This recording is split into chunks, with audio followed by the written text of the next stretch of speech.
On February 10th, Glenn Beck had Deborah Medina as a guest on his show, and she was not greeted with open arms. Beck point blank asked her if she was a 9/11 truther. Her response was, "I don't have all the evidence there, Glenn. There's some very good arguments, and I think the American people have not seen all the evidence there, so I've not taken a position."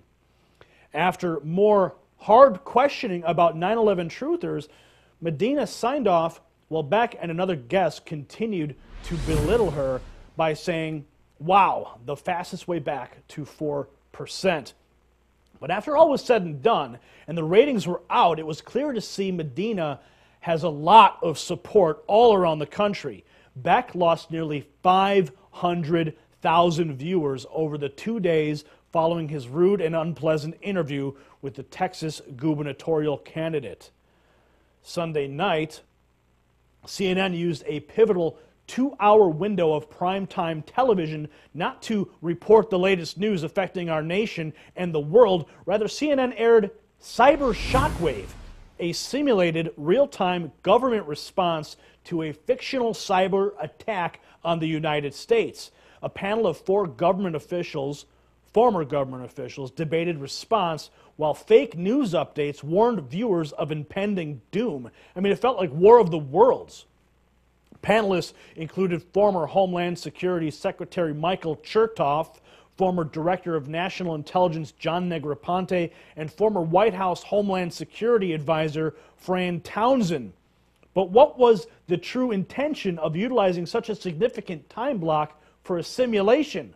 Was it to show the American people how the government would respond to an attack, or was it to test how Americans feel about giving the government unquestionable control in a time of crisis? Are Americans willing to forego basic constitutional rights because the government says so? Here's a short clip from that actual broadcast of former DHS advisor trampling on your freedom in the name of security.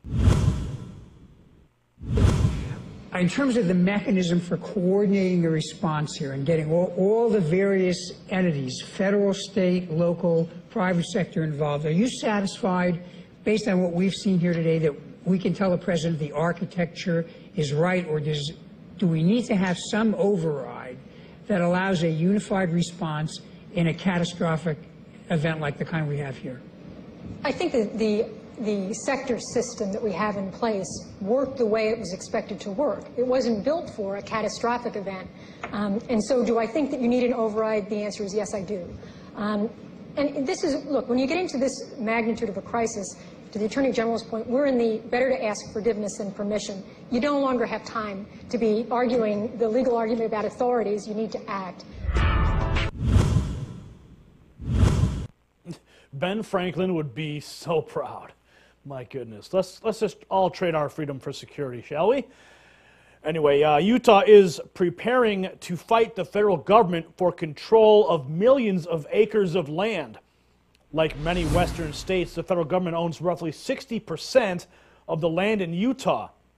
Last week, Utah State Representative Christopher Herod introduced HB 143, which would allow the state government to use eminent domain to capture the land back from the federal government.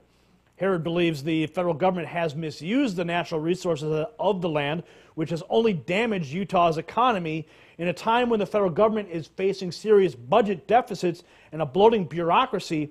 Returning federal land to the states seems even more logical. Citigroup, the third largest bank in the U.S., put out some disturbing news to its customers this weekend.